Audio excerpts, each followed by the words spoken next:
A little kid informed his mother that he had his twin at school, but his mother did not believe him. The next day, she had the shock of her life. Is this simply a simple coincidence? Or is there a more sinister family secret that is waiting to be revealed?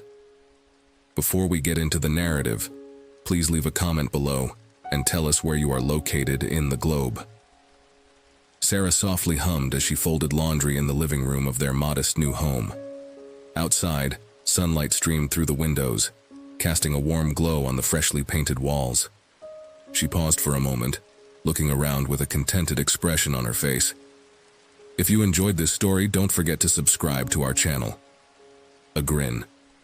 It wasn't much, but it was theirs, and it symbolized a fresh start in the large town for their tiny family. The sound of the front door bursting open surprised her from her thoughts.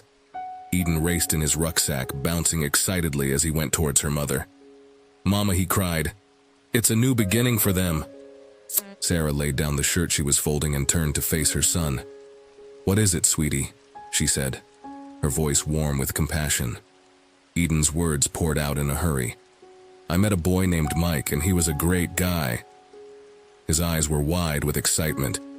"You won't believe what happened at school today." Sarah laughed and shook her head slightly.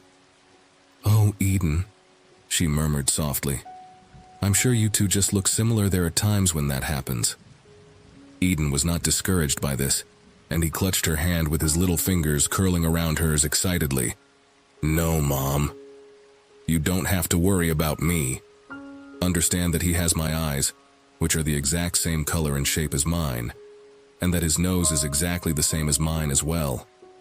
Sarah patted his hand and smiled indulgently, saying, "Honey, just because you have similar features does not mean that you are twins." Eden's face fell slightly, but he continued to press on. "But Mom, it's not just that you have similar features, that we are the same height, that our hair is the same color, and that our voices sound alike." Sarah sighed as she realized that Eden was not going to let this go easily. She knelt down to his level and looked into his earnest face. "Eden, sweetie, I know it's exciting to meet someone who looks like you, but I promise you that you are not twins. I would know if you were twins." "I had twins." Eden's brow wrinkled. "But what if we were separated at birth like in those movies?" Sarah chuckled gently. "Life isn't like the movies, honey. Those things don't happen in real life," she added with a strong but compassionate tone. "In other words, Mom, no buts. I'm sure Mike is a wonderful boy, and it's wonderful that you've made a new friend. But you're not twins. You're our special boy, and there's only one of you." Eden's shoulders slumped, the excitement draining from his face. "You don't believe me," he said quietly. Sarah's heart aching at the disappointment in his voice. "I'm sure Mike is a wonderful boy." Out to smooth his hair. "It's not that I don't believe you, sweetheart. I think that you and Mike look very similar, but sometimes our imaginations can get away with us, particularly when we're enthusiastic about something." Eden stepped back, his lower lip shaking slightly. "It's not my fault that he's shivering little." "I'm sure I will, honey. And I'm looking forward to meeting your new buddy, so why don't you go wash up? Supper will be ready shortly." Eden nodded to his previous statement. He emphasized that you would see him when you meet him. Sarah rose up with her knees slightly creaking. "Imagination," he said. Sarah watched him walk with a little frown pinching her face. She hated to see him so dejected, but she knew it was vital to keep his flights of fancy in line. Despite the fact that he was entirely devoid of enthusiasm, he grudgingly made his way towards his room with his feet dragging on the carpet. Wondered at the intensity of his belief, she shook her head, dismissing the thought Eden had always had a vivid imagination. This was just another example of it. As Eden disappeared into his room, Sarah turned back to the laundry, her mind already moving on to the tasks that still needed to be done before George, her husband, got home from work. She would talk to Eden again later. She decided maybe they could look at some pictures of lookalikes online to show him how common it was for people who were not related to each other to resemble each other. With a small sigh, she picked up another shirt to fold. pushing thoughts of Eden's twin to the back of her mind. There was still a possibility that they would look alike. Later that evening, the aroma of roasted chicken and vegetables filled the cozy dining room, as Sarah set the final dish on the table that George had just prepared. She had a lot of things to do in their new home, and she was determined to make it as welcoming as possible for her family. After all, this move was a new chapter for all of them, and she wanted it to be perfect. When Eden arrived home from work, his tie was loosening and his sleeves were rolled up. He was eager to share his day with his father. Sarah asked him how his work was, and she passed him a bowl of mashed potatoes. George smiled tiredly and said, "Oh, you know, the same old paperwork, nothing exciting." He then turned to Eden and asked, "What about you, champ? Have you had anything interesting happen at school?" Today, Eden's eyes lighted up with excitement. "Dad, you won't believe it. I met my twin," George said, pausing his fork halfway to his lips. Your twin Sarah laughed and shook her head. "Oh, Eden has been talking about this all afternoon. He met a boy at school who looks like him." Eden nodded his head in agreement. "We have the same eyes, the same nose, and even our voices sound identical." George's brow wrinkled as he said this, and his voice was curiously strained. Sarah noted the shift in George's tone, and she gave him an inquisitive look that she had anticipated. "His name is Mike, and he looks precisely like me." He wanted to laugh it off or make a joke about Eden's imagination running wild, but instead, George became anxious. "Yes, that's true." Eden continued to be oblivious to the tension. "Mom doesn't believe me, but when you meet him, you'll know that George set down his fork, and his face became pale. "Now, Eden," he said, his voice. "However, there is no way that you could have a twin, and if that were the case, both your mother and I would know about it." Sarah watched George carefully, and she felt a strange feeling settle in her stomach. She wondered why he was acting so strangely about this, but her father Eden began to protest. But George interrupted him and raised the volume of his voice.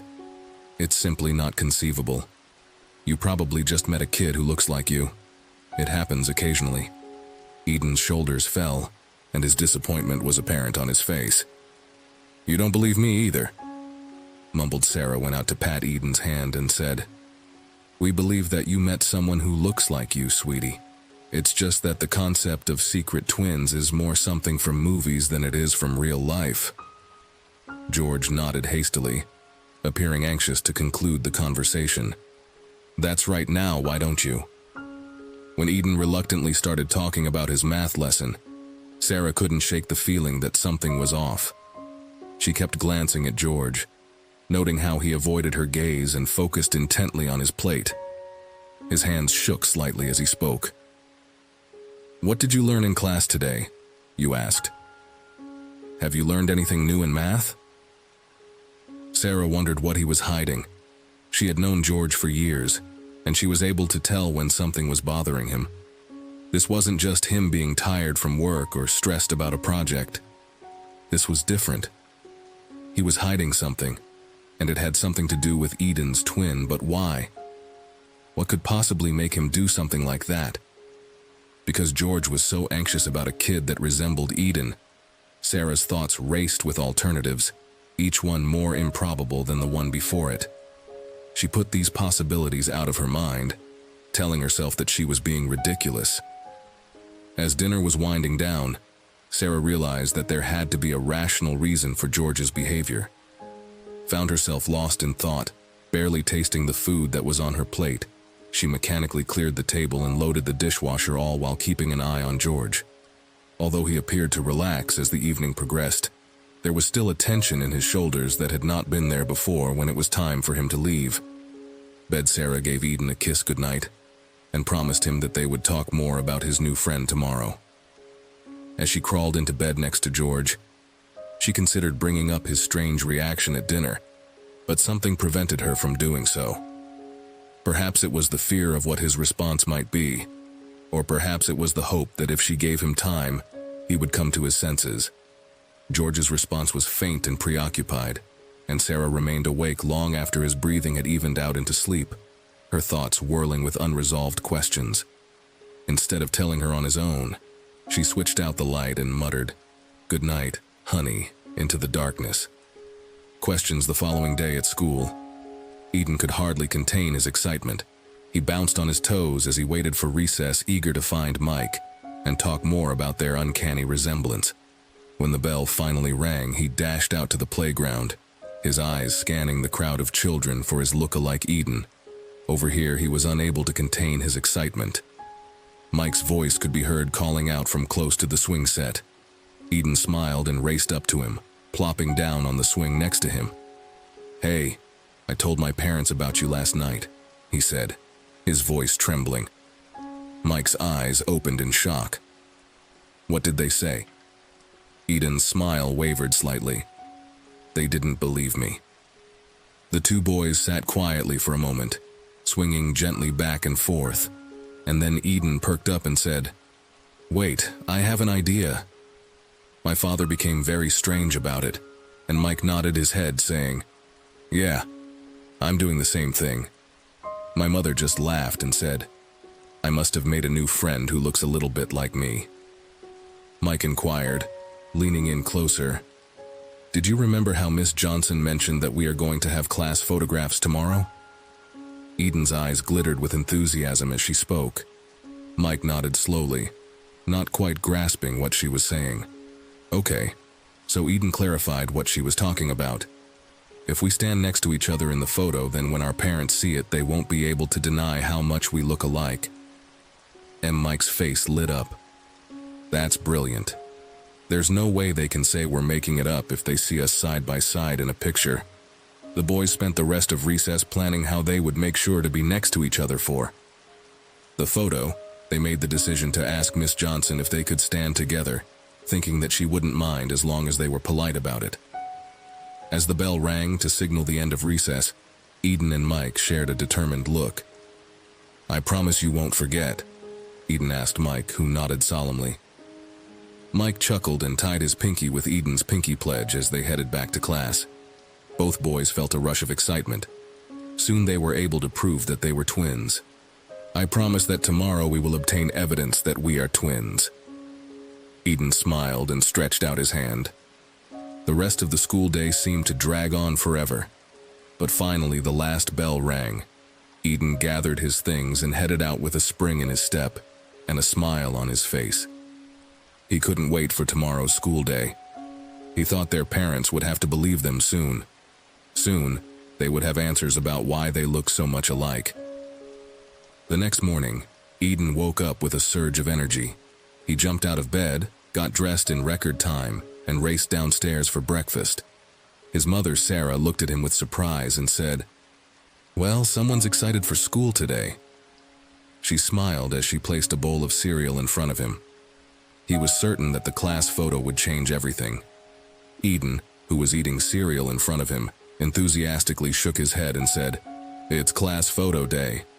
Sarah laughed and said, "I see. Make sure you smile big for the camera, okay? I will." Eden made a promise to his mother, and his mind was already racing ahead to his plan with Mike at the time. Eden found his lookalike near their classroom, fidgeting with his shirt collar ready. Eden asked Mike, who nodded with a mixture of nerves and excitement on his face, "Let's do it." The excitement at school was palpable, and the children talked about what they were going to wear and how they were going to style their hair. However, Eden's eyes were only focused on Mike. During this time, when it was time for their class to take their photo, Eden and Mike made their way to Miss Johnson. Eden spoke up first, his voice polite but determined. Miss Johnson asked if Mike and I could stand next to each other for the photo. Their teacher appeared surprised but smiled warmly. "Of course, boys, that is fine with them." As the class was being lined up, Eden and Mike positioned themselves next to each other. They stood up straight with their shoulders nearly touching. Eden could feel his pulse hammering with anticipation. The photographer, a nice guy with a bushy mustache, stared through his camera lens. He stopped and looked at the subject. A peculiar expression appeared on the faces of Eden and Mike. "Well, would you look at that?" he whispered, shaking his head in surprise. Eden and Mike shared a fleeting glance, attempting to suppress their smiles. In the meanwhile, the photographer cried out, "Big smiles now, 3, 2, 1. The camera flashed, capturing the moment that Eden and Mike had been waiting for. As soon as the photographer gave them the all clear, the two boys gave each other high fives, their eyes shining with excitement. "We did it," Mike whispered. "Now all we have to do is wait." Eden nodded, feeling a mixture of relief and anticipation. For the photographs, the rest of the morning seemed to drag by.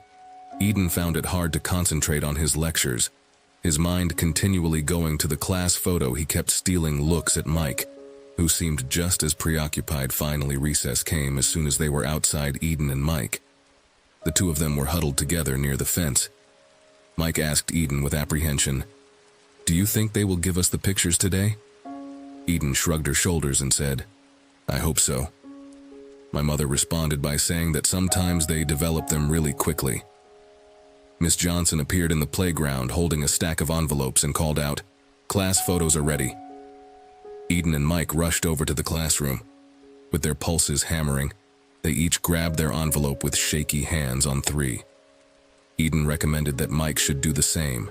Mike agreed, and they tore open their envelopes and drew out the glossy images. There, in the middle of the second row, were Eden and Mike side by side, and the likeness between them was striking.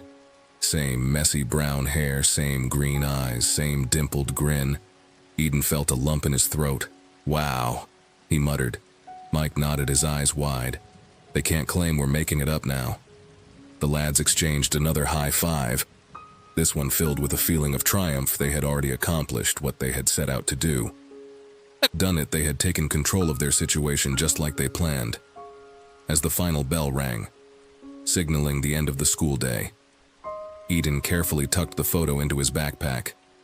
He said goodbye to Mike, both of them buzzing with excitement about showing their parents the evidence. Eden walked home, his steps light and quick.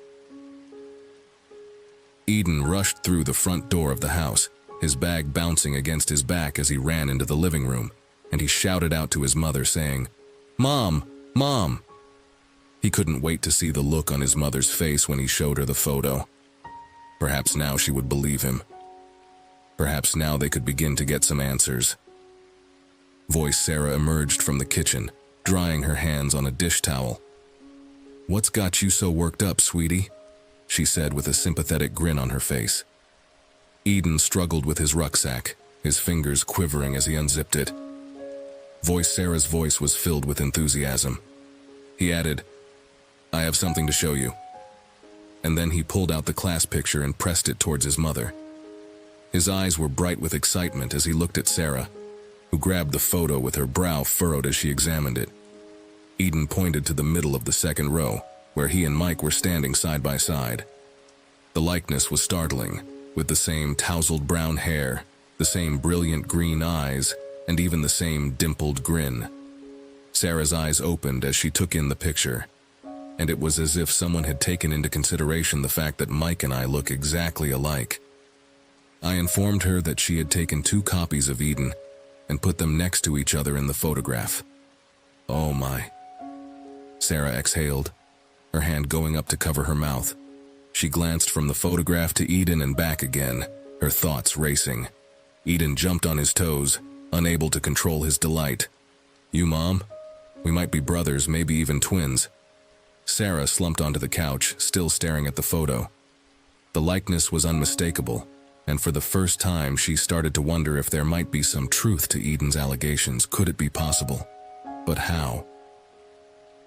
"Eden, honey," she continued slowly, "this is quite something. I have to admit that you two do look very much alike." Eden's face brightened up.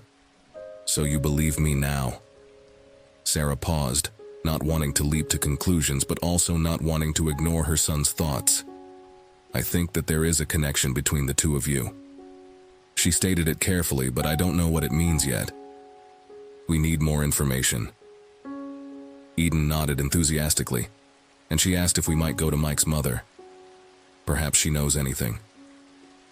Sarah thought about this for a time and she came to the conclusion that it was a sensible offer. She finally admitted that she was intrigued about it too. Know what? That's not a terrible idea. I guess I'll give her a call. She got up and walked to the kitchen, picking up the phone. She called the school's number, her pulse pounding a bit quicker as she waited for someone to answer. Hello, Maple Grove Elementary, came the receptionist. Joyful, she said hello to the school. Voice. Hello. This is Sarah Elliott, Eden's mother. Sarah added, I was wondering if I could speak to Eden's teacher, Miss Johnson. After a lengthy wait, Miss Johnson got on the line. Sarah described the problem while attempting to keep her voice calm, despite her mounting interest. Oh yeah, Miss Johnson said I would be happy to speak with you. Sarah asked, I'd like to reach out to her about this. Miss Johnson agreed, and soon after, Sarah was writing down Clara Parker's phone number on a notepad. I noticed the resemblance between Eden and Mike myself, and it's quite remarkable. Would it be possible for you to provide me with Mike's mother's contact information and information? Sarah replied, feeling a mixture of fear and resolve. Yes, I got the number. I'll give Mike's mom a call and see if we can get in touch with her. She thanked the instructor and disconnected up after gazing at the number for a long while. Eden arrived by her side, his eyes expectant. Did you get it? Are you going to contact her? Sarah took a deep breath as she hovered her fingers over the keypad of the phone. She looked at Eden, who was watching her with wide, waiting eyes. Here we go, she muttered as she dialed Clara's number. In response, the phone rang once, twice, and 3 times. Sarah's pulse beat with excitement. Sarah's voice slightly yes, it is. Who's calling, Sarah? Swallowed hard. My name is Sarah Elliott. I'm Eden's mom. Eden responded to each ring just as she thought it would go to voicemail. The woman's voice replied, Hello. Hello, is this Clara Parker? Sarah questioned her voice slightly. Esh. Yes, it is. Who's calling, Sarah? In the same class as your son Mike. There was a pause on the other end of the line. Oh yes, Eden, Mike's been talking about him a lot lately. Sarah nodded even though Clara couldn't see her. That's actually why I'm calling. Eden showed me the class photo today and, well, I couldn't help but notice how much our boys come across as being very similar to each other. While Clara's voice softened, she said, I know Mike showed me the picture too. It's uncanny, isn't it? It really is. Sarah nodded, and she took another deep breath. I was wondering if maybe we could meet up somewhere to talk about this. I know it might seem strange, but I can't shake the feeling that this is something that we should talk about. That there is more to this than just a coincidence. Clara was silent for a brief period of time, and Sarah was concerned that she might have gone too far. However, Clara spoke, her voice tinged with curiosity and a hint of nervousness. You know what, I think that's a good idea. I've been wondering about it, Clara said. Sarah felt a wave of relief wash over her, and she expressed her gratitude to Clara for her willingness to meet. Is there a coffee shop or a place where you would feel comfortable getting together? Clara suggested that there is a small place on Main Street called the Cozy Cup, and it is quiet, and they have great coffee. How about we meet there? Tomorrow afternoon, about 3 o'clock. That sounds ideal, Sarah replied, taking down the information on her notebook. I'll see you then, she said as she hung up the phone. Sarah watched Eden bouncing on his toes, and she questioned him enthusiastically. Sarah smiled at her son. I'm going to see Mike's mother tomorrow, and we're going to talk about you two and try to figure out what's going on. Eden's face lit up, and she asked if she could come too. Sarah gently shook her head, saying, No, sweetie, we need to talk first. I promise I'll tell you everything after. Eden nodded at the end of the sentence, seeming a bit disappointed but still happy. Good mom, as Eden scampered off to his room. Sarah's attention wandered to George. She recalled his anxious response when Eden first mentioned Mike at dinner, the way he'd swiftly shifted the topic. His uneasiness, it made her question if he knew. Something that he was not telling her for a moment. She thought about phoning George at work to tell him about the meeting with Clara, but something prevented her from doing so. If he did know something, He would have had plenty of opportunity to tell her. So why hadn't he come forward? Sarah made the decision that she would not tell him. Wouldn't tell George about the meeting, at least not yet. She needed to talk to Clara first to determine whether or not there was actually anything to this peculiar situation. Only after that would she confront George with whatever she found out. As she began to prepare dinner, Sarah's mind was filled with questions about what she would learn from the meeting. Tomorrow, Clara. Could Eden and Mike really be linked in some way? And if they were, how was that even possible? She looked at the clock, and there were less than 24 hours till her appointment with Clara. Sarah had a sense that tomorrow may be different. Sarah arrived at the Cozy Cup 15 minutes early the next day, her nerves on edge. She found a quiet corner table and ordered a latte while fidgeting with the picture of Eden that she had brought along. As she waited, her eyes went to the door each time it opened, and soon, a lady with gentle eyes appeared.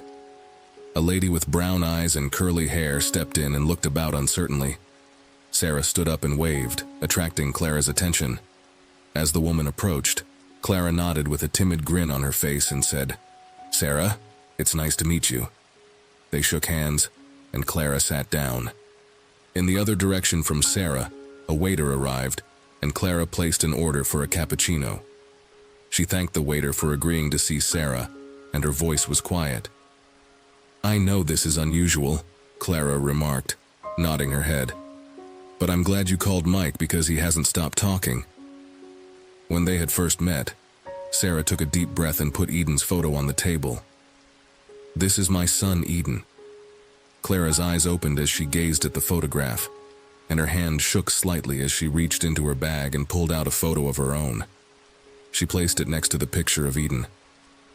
"I didn't want to believe it at first when Mike came home talking about his twin at school. I thought he was just being irrational." Eden's Sarah gasped. The resemblance was uncanny, and the boys could have been mirror images of each other. "Oh my goodness," Sarah whispered, her hand covering her mouth. Clara nodded, and her face turned pale. Imaginative. But now Sarah glanced up at Clara, her eyes filled with perplexity and a trace of fear. "How is this possible? I don't understand." Clara took a sip of her coffee, her hands shaking slightly, and they said, "Sarah, there's something I need to tell you." "Adoption." Clara nodded. "I adopted him when he was only a baby. I don't know much about his birth parents or where he came from. The adoption agency didn't have a lot of information about him." "You, Mike, he's adopted." Sarah's eyes widened. "Adopted." Clara nodded. Sarah slumped back in her chair, her thoughts racing as she looked at the photographs once again. She then turned her attention back to Clara and said, "I need to tell you something as well. When Eden was born, it was a difficult delivery. I fainted during labor, and I was unable to regain consciousness." I don't remember much of what took place, but Clara leaned forward and listened closely as Sarah continued, her voice just above a whisper. "When I woke up, George, my husband, was holding the baby. He told me that everything was great and that we had a lovely boy. I never questioned him about it, but now Clara wondered about it. When Eden first mentioned Mike George, he responded strangely. He seemed anxious and immediately changed the topic. I've never seen him act like that before." Clara reached out and put her hand on Sarah's. "Now I don't know what to think." Sarah gently shook her head. "I don't know what to think." "Confusion for you?" Sarah nodded, feeling tears prick at her eyes. "I just need to know the truth for Eden's sake and for Mike's sake as well." Clara squeezed Sarah's hand and said, "We'll figure this out together. I want answers just as much as you do." The two women sat in silence for a moment. Clara took a long breath and said, "I think we need to keep investigating. Maybe we can look into records from around the time the boys were born. And, Sarah, I think you need to talk to George. He might know." Sarah eventually spoke up after both of them had been immersed in contemplation for a bit. "What should we do now?" "More than he is letting on." Sarah nodded her head, her face set with determination. "You are right. I'll talk to him tonight." As they gathered their belongings to leave, Clara turned to Sarah and said, We're in this together now. Whatever we find out, we'll face it as a team. Sarah smiled. Clara, I am so thankful that we were able to meet you. The two moms gave each other an embrace and said their goodbyes. They were both filled with a mixture of hope and dread as they left the coffee shop. They were aware that whatever was lying ahead would alter their lives in an irreversible manner. Sarah drove home from the coffee shop. As she navigated the familiar streets, her mind was filled with questions, and the driving wheel felt slick beneath her sweaty palms. Every few moments, her eyes flew to the photograph of Eden sitting on the passenger seat, exactly next to the one of Mike. How could I not know? She mumbled to herself, shaking her head as she did so. After pulling into the driveway, Sarah took a deep breath. She knew she needed to talk to George, but she wasn't sure how to bring it up. The memory of his nervous reaction at dinner the other night made her stomach churn inside. Sarah found George in the living room reading the newspaper. He looked up and smiled as she entered the room. "Hey, honey, how was your day?" he asked. George asked Sarah, "Can we talk about something?" Sarah paused before sitting down on the sofa next to him. He folded the newspaper and laid it away. "Sure. What's on your mind?" Sarah took a big breath and said, "It's about Eden's birth. I've been thinking a lot about it." "I've been thinking about it recently, and I've come to the realization that there are a lot of things that I don't remember." George's grin wavered for a brief minute. "What do you mean?" "I passed out during the delivery, and when I came up, you were holding Eden. However, I don't remember anything that happened in between Sarah and me." The explanation was given while carefully observing George's expression. George shuffled in his seat, his brow furrowing. "Sarah, that was 10 years ago. Why are you bringing this up now?" Sarah leaned forward, her voice calm but firm. I feel that there could be something wrong. Be things that I don't know, things that occurred while I was asleep. Can you tell me more about what happened?" George sprang up, suddenly his face tightening. "There's nothing to tell, Sarah. You had a tough labor, but everything went out all right. We have a healthy, happy boy. Why are you so upset about how things worked out?" Sarah felt a knot grow in her stomach as she overthought this situation. George's response was exactly what she had anticipated it would be. "I'm not overthinking, George. I'm just trying to understand. There's nothing to understand." George cut her off with his angry voice. "You're creating something out of nothing. Can we please stop this?" Sarah stood up because she was getting increasingly frustrated. But George Eden had met a boy at school who looked exactly like him. "Do you think that's strange?" George's face turned slightly pale, but he quickly composed himself. "It's just a coincidence. Sarah, children of the same age often look similar. You're letting this happen." Letting imagination go wild, the next morning Sarah woke up early, her mind still racing with questions. She snuck downstairs, taking care not to disturb George, who was in the kitchen. She phoned Clara's number, her voice barely above a whisper. "Clara, it's Sarah I was thinking about. I believe it would be a good idea for you to go to the adoption center today. Perhaps they will be able to provide us with some answers." George, who had just reached the foot of the stairs, became still as he heard his wife's whispered voice drifting from the kitchen. He strained to hear more. Sarah said, "I will go there early. I'll tell George that I'm going shopping this morning." George's jaw clenched as he withdrew softly up the stairs. His thoughts was racing in their bedroom as he grabbed his phone and phoned a number. "John, it's George. I need a favor," he murmured quietly. "Can you cover for me at the store? There is something that has come up in the office today." After hanging up, George hastily dressed himself and walked downstairs. He plastered on a smile as he entered the kitchen. "Morning, honey," he murmured, kissing Sarah's cheek. "I have an early meeting today, and it just so happens that I might be home." Late Sarah nodded, avoiding his eyes, and said, "Okay, I might go shopping."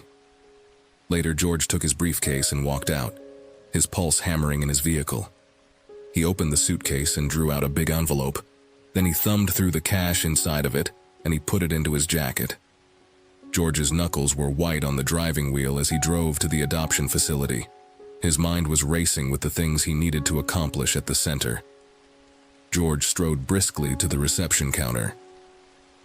"I need to speak with the director," he stated in a low voice. "It feels like the drive to the adoption center will never end." A few minutes later, George was led into a tiny office by the director, who was a middle-aged lady with sympathetic eyes. As he entered, the director glanced up at him and said, "How can I help you, Sir George?" The receptionist paused for a while before nodding and picking up the phone. He sat down and leaned forward, saying, "I need your discretion on a delicate matter." He then proceeded to pull out the envelope, saying, "My wife might come here asking questions about our son's adoption. I can't let her find out the truth." He then pushed a photo of Sarah across the desk, saying, "This is her if she comes in." There are no records. There is no information at all." The director frowned as he looked at the envelope. "Sir, we can't just..." George cut her off, pushing the envelope toward her. "Please, you don't understand what's at stake here. My family will fall apart if she learns the truth." The director's eyes widened at the thought of what you are saying. "Amount of cash." She paused before slowly taking the envelope. "I understand," she said softly. "Weg, keep your wife's visit discreet if she arrives." George nodded, relief flowing over him. "Thank you," he said. Rising up, "You have no idea how much money she asked for." George felt a mixture of shame and resolve as he walked back outside to sit in his vehicle. He hated lying to Sarah, but he reminded himself that it was for her own benefit. He couldn't allow her find out the truth about Eden's birth at this time. Therefore, he went back outside. Yet on the other hand, Sarah also left home early with the intention of being at the adoption facility in time.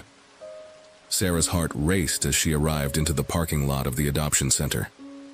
Although she had just dropped Eden off at school, her mind was racing with questions and hopes for answers as she neared the entrance. Her attention was drawn to a car that she recognized. It was George's vehicle heading out of the parking lot. She mumbled, frowning, and got out her phone, dialing George's number. George called up on the third ring and his voice sounded strained. Sarah questioned, "What's going on, honey? What's going on?" George inquired. Watching his car slow down at a stop sign. "I'm at the office off, of course, just got in." Why Sarah's stomach dropped, she could see him clearly through his car window, phone pressed to his ear, as he drove away for no reason. She lied, her voice barely above a whisper. "I'll talk to you later." She hung up her hand briefly, shaking slightly.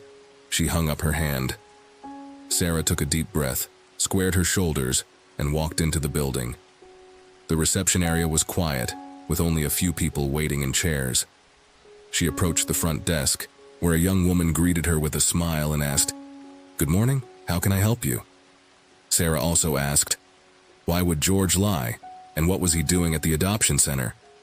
After a brief conversation, Sarah cleared her throat and said, "I'm here to inquire about some adoption records for a boy named Mike.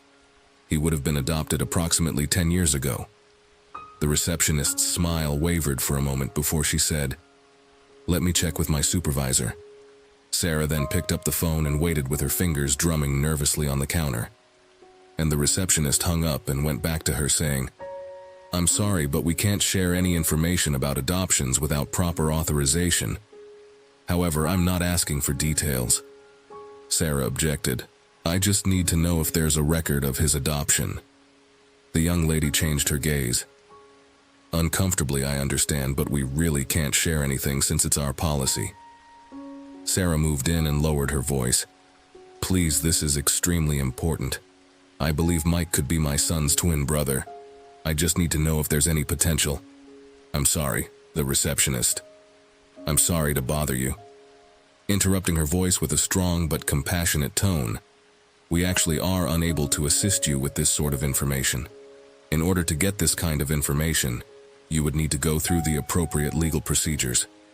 Sarah moved back, and as she did so, she saw that some of the staff members were avoiding eye contact with her. "Someone else I could talk to?" "A manager, possibly," the receptionist shook her head. "I'm afraid not." We've been advised not to discuss this further. Sarah's brows narrowed, directed by whom the young lady glanced away. Obviously, at times she seemed to be uncomfortable. I am sorry, but I am unable to say anything further. Sarah turned and went out of the center, recognizing that she was not going to go anywhere. As she approached her vehicle, she halted and leant against the door. Her mind was spinning with thoughts of George's being here, his lie about being at work, and now the fact that she was sitting in her car. Staff's strange behavior. It all pointed to something bigger going on. She took a deep breath, feeling a new determination settle over her. If the adoption center wouldn't give her answers, she'd find them another way. Whatever was going on, she was going to get to the bottom of it. She then decided to call Clara and tell her what she had just seen at the adoption center had left her shaken, and she desperately needed to talk to someone who would understand Clara. When the other woman answered, she said that something strange had occurred at the adoption center. Sarah was the person she needed to talk to. Sarah took a deep breath and told her experience, which included George's vehicle in the parking lot, his lie about being at work, and the staff's unwillingness to assist her. It was as if they were concealing something from her. Clara said, "What is it today?" Clara's worry was clear in her voice. Sarah concluded her story. "I don't know what to think anymore." Clara was silent for a time. That does seem suspicious. She agreed, "But we can't quit up now. We need to find out the truth for our sons." But how Sarah questioned, feeling dejected. The adoption center won't help us and George. She trailed off, not knowing what to say. Because she didn't know what to say, Clara suddenly suggested that if Eden and Mike really are twins, then that would prove it. Beyond any doubt, Sarah's heart leapt. That's brilliant. Why didn't I think of that? They quickly made a plan. Clara knew of a clinic that could do rapid DNA testing. Clara wanted to voice her growing suspicions about her husband, so she thought about getting a DNA test. Testing with findings ready in only a couple of days. "We should take the boys there tomorrow morning," Clara said. "The sooner we know, the better." Sarah hesitated. "What about George? Should I tell him?" Clara stopped before saying, "Considering how he's been behaving, it could be a good idea to inform him. And Adam, it would be better to leave this between us for the time being, only until we know for sure." Sarah nodded, even though Clara couldn't see her. It seemed bad to hide secrets from George, but his recent behavior had left her feeling uncomfortable and confused. "Okay," she agreed. "Let's meet at the same place. Tomorrow at 9 o'clock in the morning at the clinic." "I am." Immediately after Sarah hung up the phone, "I will inform Eden that we are going to go for a checkup." Felt a mixture of excitement and fear because tomorrow may change everything, and she wasn't sure if she was ready for what they could uncover. The next morning came bright and sunny, which was a sharp contrast to the anguish that was going on in Sarah's heart. She hurriedly dressed Eden and told him that they were going to go for a special checkup. His eyes lighted up with anticipation. Eden questioned Sarah with eagerness. "Is Mike going to be there?" Sarah smiled and nodded, despite her concerns. "Yes, darling, Mike and his mother will meet us there." As they drove to the clinic, Sarah's thoughts raced, and she kept looking at the clinic. They arrived at the clinic to find Clara and Mike already waiting. The two lads raced to each other, beaming from ear to ear. "Remember that," Clara murmured to Mike in a gentle voice. "This is our secret for now." Mike nodded his head in agreement. Eden looked in the rearview mirror, wondering whether her whole life was about to change. She described the process to the boys in a grave manner, but his eagerness was evident inside the clinic. She added, "We're just going to swab the inside of your cheeks." And she demonstrated with a long cotton swab that it wouldn't hurt at all. Eden and Mike sat next to each other. During the time that the nurse was taking their samples, Sarah and Clara were holding hands and exchanging glances. Both of them were impressed by how natural the boys appeared to be together. When everything was finished, the nurse announced happily that you two were very brave. While they waited for the paperwork to be processed, Sarah and Clara watched their sons play in the short waiting area. The boys appeared to move in perfect sync with each other, finishing each other's sentences and laughing at jokes. Only they understood that they really do act like twins. Clara murmured her eyes. Misty Sarah nodded her head, and Sarah's throat tightened with emotion. I've never seen Eden bond with anyone so quickly. The nurse returned with some. She explained that the forms for Sarah and Clara to sign the results will be ready in a couple of days, and that we will call you as soon as they are in. As they prepared to leave, Sarah knelt down to Eden's level. Remember, sweetie, that this is our special secret for the time being, and that we don't want to worry about it until we know for sure, okay? The two families said their goodbyes in the parking lot, with the boys hugging each other tightly as if they might never see each other again. Sarah buckled Eden into his car seat, and she couldn't help but feel that their lives were on the verge of a significant change, regardless of the outcome. Nodded his face in a serious manner, saying, I promise, Mom.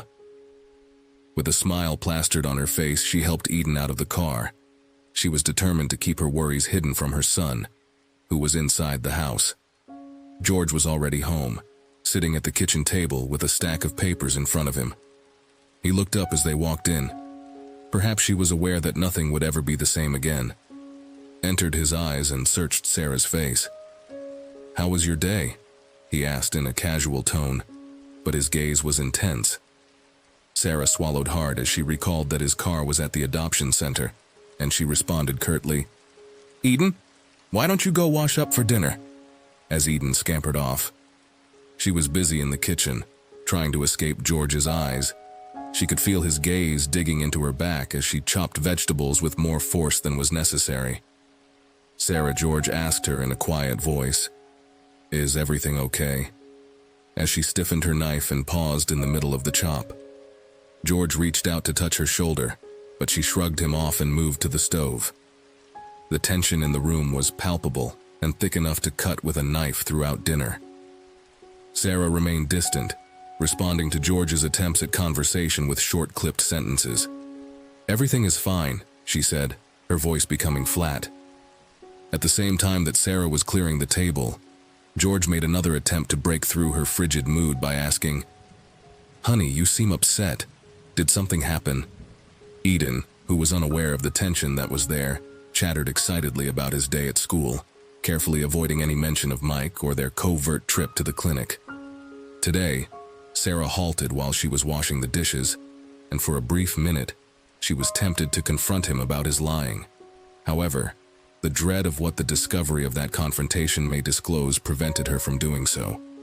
I'm just tired, she answered, eventually managing a little grin. It's been a long time. Day. George's brow wrinkled in worry and suspicion. Wearing in his eyes, are you sure that's all it is? Yeah. George Sarah snapped their patience, which was running thin.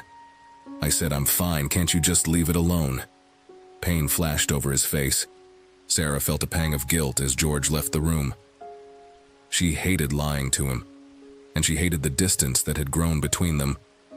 But until she knew the truth about Eden's origins, she couldn't bring herself to tell him the truth. George's face quickly replaced itself with a guarded expression, and he nodded slowly, pushing back from the table. I'll be in the study if you need me. Herself to face him later that night as Sarah tucked Eden into bed, he looked up at her with wide, innocent eyes. Mom, he murmured, why doesn't my twin remain with us? Sarah's heart constricted. She sat on the side of his bed, caressing his hair gently. Oh, baby, she replied softly. We don't know. If Mike is your twin, then that is the reason why we did that special test today. Remember, Eden nodded solemnly. But if he is my twin, then is it possible for him to come live with us? Sarah felt tears prick at her eyes, and she admitted, I don't know, honey, but no matter what happens, you know that Daddy and I love you very much. Sarah stayed there for a considerable amount of time, watching her son sleep, her mind racing with questions that she was unable to answer. Eventually, she kissed Eden's forehead and discreetly left the room in a hushed manner. Eden nodded once more, yawning widely and murmuring, I love you too, Mom. The hallway, she paused outside the closed door of George's study. She could hear him moving around inside, probably working late as he often did for a moment. She considered going in confronting him with her suspicions, but the fear of what she might learn held her back instead. She retreated to their bedroom, crawling into bed alone as she tried to figure out what she was doing. As she lay there in the darkness, Sarah pondered how long they could continue to be in this state, with secrets and suspicions building walls between them. The subsequent few days passed in a blur for Sarah, as her mind was constantly preoccupied with thoughts of the DNA test results, making it difficult for her to concentrate on anything else at home. Went through the motions of daily life, such as cooking meals and assisting Eden with his homework, but her heart wasn't in it. Finally, on the second day after the test, Sarah's phone rang, and her heart leapt when she saw Clara's name on the screen. Clara's voice was tense with excitement as she announced that the clinic had just called, and they had the results. Sarah's breath caught in her throat. Throat they do, what did they say? Nothing yet. Clara responded, they said we need to come in person to grab the envelope. I picked it up, but I haven't opened it. I thought maybe we could do it together. Sarah nodded, then realized Clara was the one who said it. Unable to see her sure. Exactly where should we meet? Why don't you come to my apartment? Clara offered that the boys are at school and that we'll have some privacy. Good. Sarah agreed with her voice shaking. I'll be there in 20 minutes, as she came to the conclusion that she couldn't see her. Sarah hung up her hands and shivered. This was it. The moment of truth had finally come. Sarah arrived to Clara's home with her pulse hammering. Clara greeted her at the door with a worried grin, and the two of them made their way to the living room. The envelope was sitting on the coffee table, and it was harmless. Sarah nodded, unable to speak with trembling hands. Clara took up the package and gently opened it. She brought out the paper that was inside and unfolded it. Both ladies leaned in their eyes. Clara questioned Sarah, "Are you ready for a life-changing experience?" Clara's voice barely above a whisper. They had been looking for the truth, and scanning the paper that was there in black and white revealed that it was there. The findings indicated a 99. Sarah gasped, her palm rushing to her chest, and the possibility that Eden and Mike were identical twins was 9%. Her lips, Clara let out a stifled SOB, tears welling up in her eyes. Sarah muttered, her voice full with surprise. Clara nodded while wiping her eyes. I can't believe it all this time. Mike has a sibling out there, according to the truth of the situation. Clara's eyes were welling up with tears. Crash over Sarah like a wave. Her son, her precious Eden, had a twin brother she had never known about. How was this possible? What had happened during that hazy time after his birth? How could this have happened? Why didn't I know? As the initial shock began to wear off, Sarah said with her voice shaking, "How could this have happened? Why didn't I know?" When Sarah found out that Eden had a brother, she was overcome with a variety of feelings. She was confused about how this could have occurred, and she was becoming more angry with George. She believed that George must have been aware of something, given his peculiar behavior and his falsehoods. Now that all is clear, she felt a sense of relief. Clara stated this in a gentle voice, intruding into Sarah's thoughts. Sarah nodded, understanding Clara's relief, but for her, the revelation brought more questions than answers.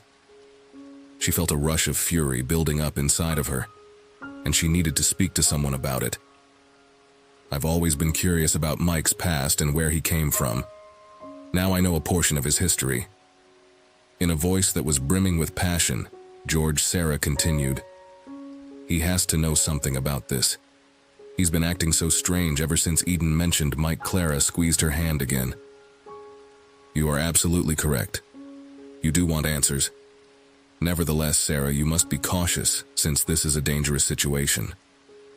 Eden, who was sitting there clutching the evidence that her kid was a twin, took a deep breath and tried to calm her rushing thoughts. I know, I just can't believe he would hide anything like this from me. Sarah took a deep breath and tried to calm her racing emotions. Clara asked Sarah in a hushed voice, What do we tell the boys? Sarah shook her head and felt a mixture of feelings that she couldn't quite disentangle. There was joy at finding this new link for Eden, but it was eclipsed by a sense of betrayal and bewilderment. Don't know, I believe I need to go to George first. I need to grasp what happened before we say anything to Eden and Mike. Clara nodded in agreement. That makes sense. Take your time, Sarah. This is a lot to comprehend. As Sarah prepared to leave, she said, I don't know what I think I need to do. Sarah's hands shook as she gripped the steering wheel as she drove home from Clara's house. The DNA results felt like they were burning a hole in her purse. Her mind raced with questions, anger, and confusion. How could George have kept this secret for such a long time? Sarah's mind raced with questions, anger, and confusion in her mind. She walked through the front door with her heart pounding in her chest.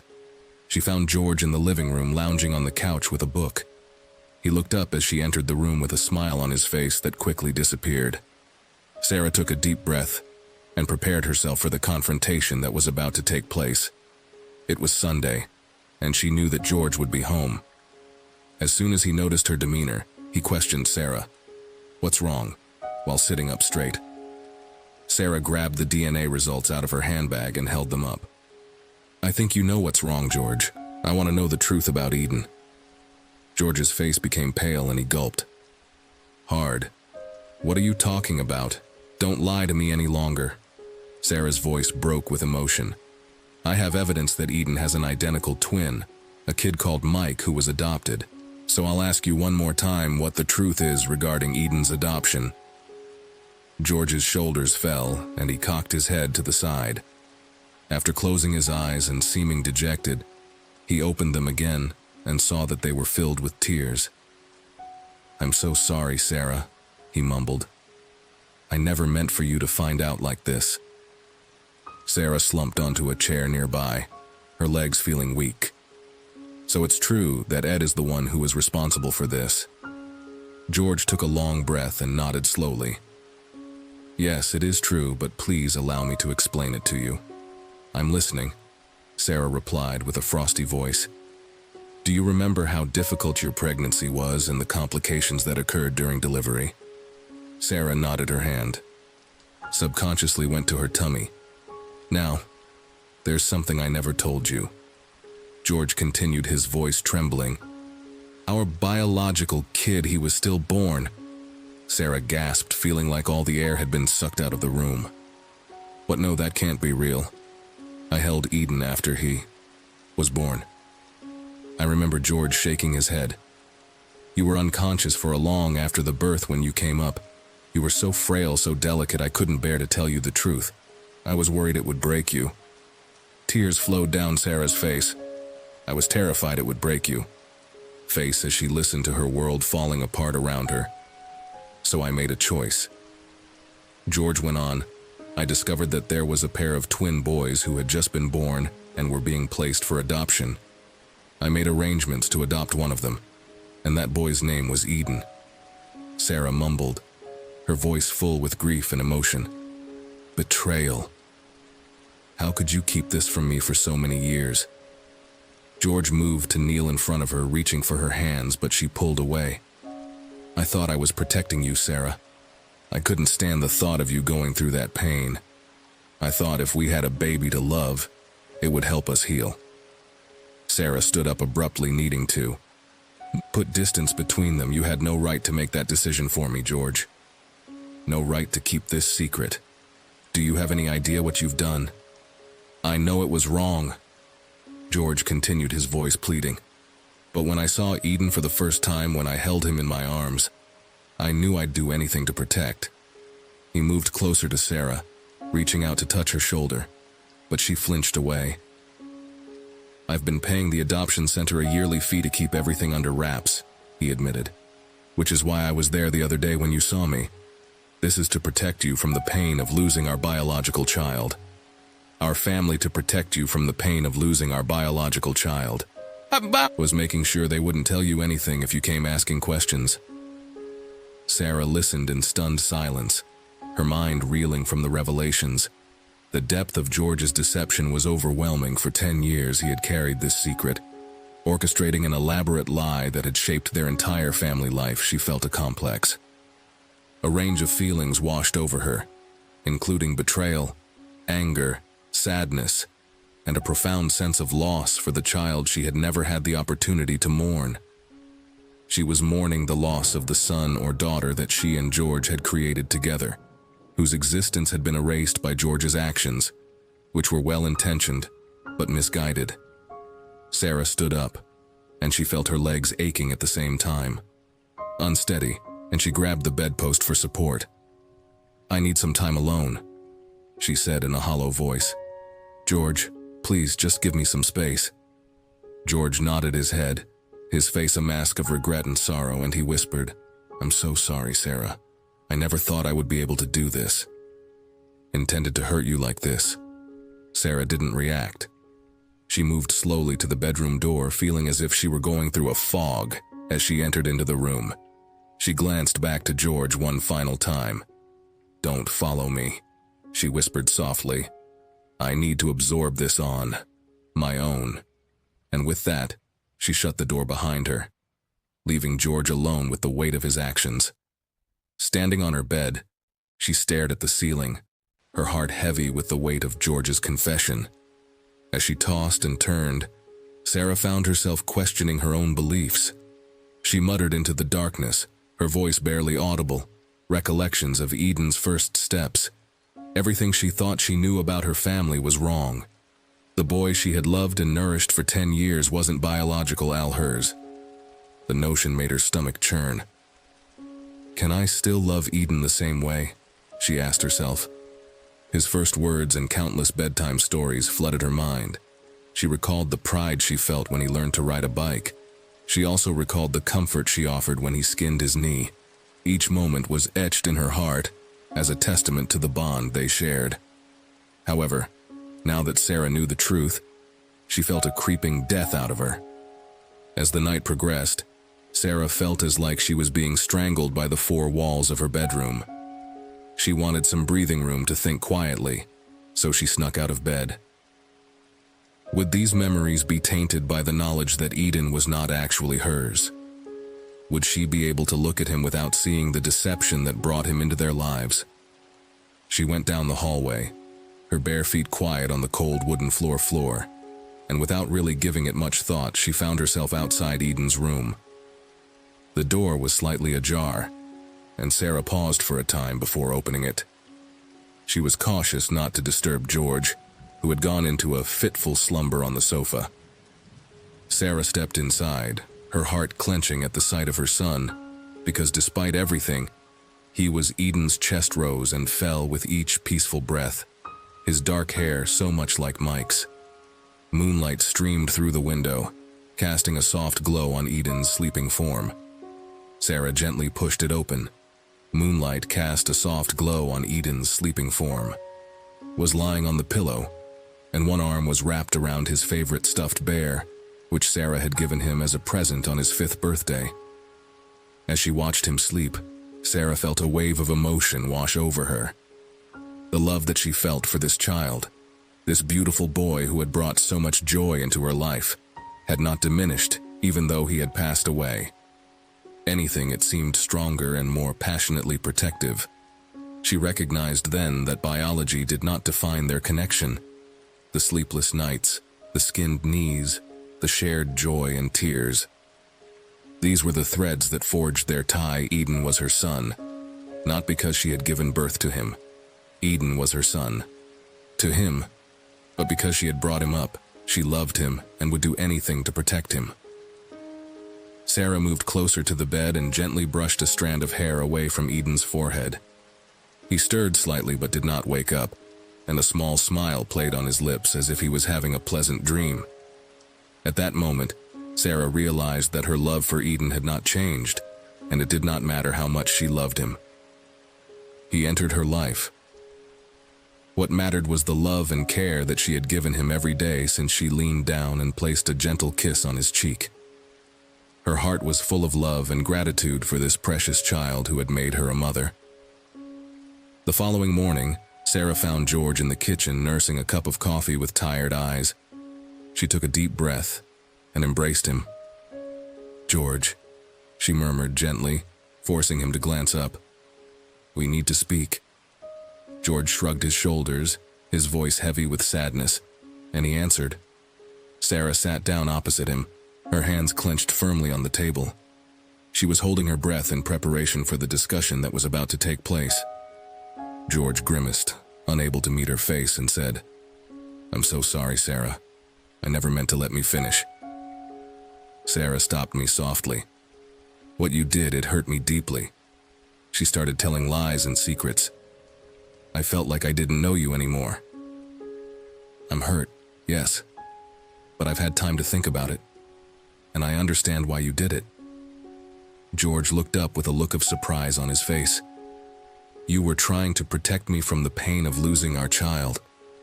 Sarah continued, her voice wavering slightly. I can't even begin to imagine how difficult it must have been for you to carry that burden alone all these years. Tears welled up in George's eyes.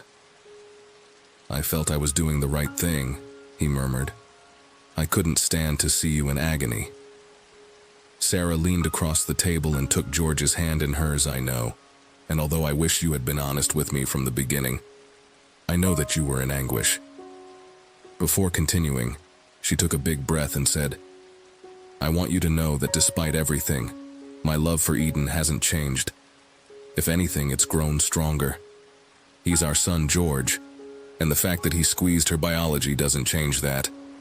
I realize that your intentions were good. Hand relief flowing over his face.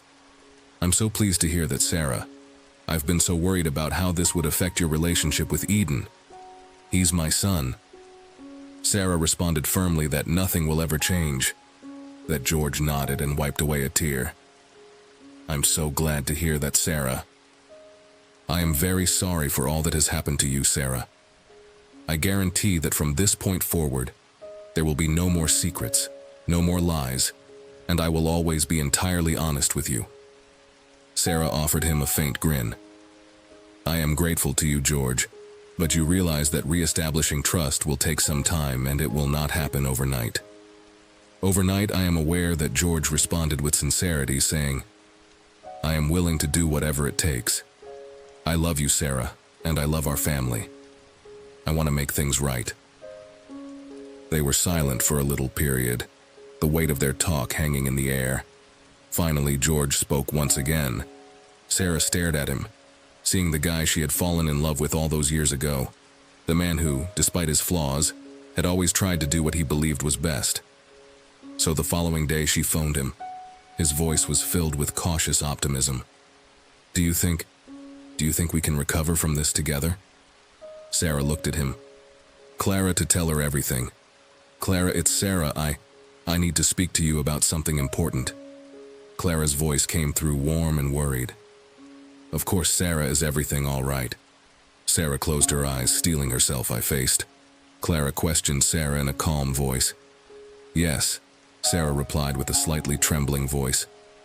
Eden was our adoptive kid and our biological child, but he did not make it. Clara exclaimed, Oh, I'm so sorry. George had told me everything last night.